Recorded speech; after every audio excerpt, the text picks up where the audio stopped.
Hi, welcome back guys. Today I'm going to show you how you can apply zoom in effect in Premiere Pro. Well, zoom in effect can be very useful in some cases. Suppose you want to focus on a specific part of the video.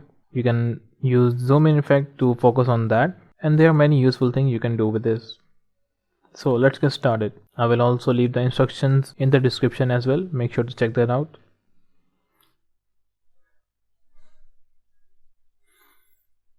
So I want to add the zoom in effect to this video.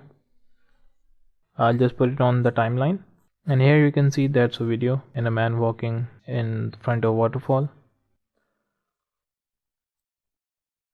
To add a zoom in effect, just click on the video and go to the effect control. If you can't see this option, you can go to Windows and you can select it from here.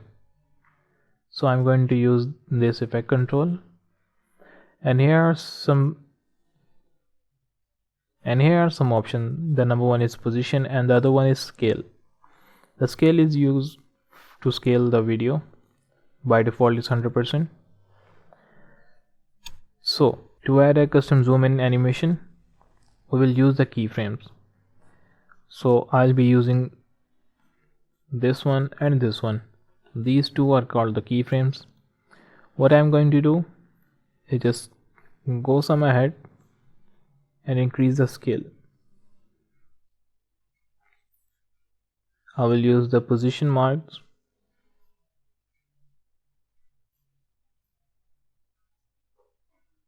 And here you go.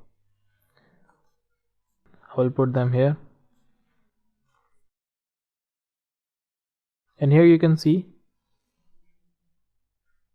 from this point it will start to zoom.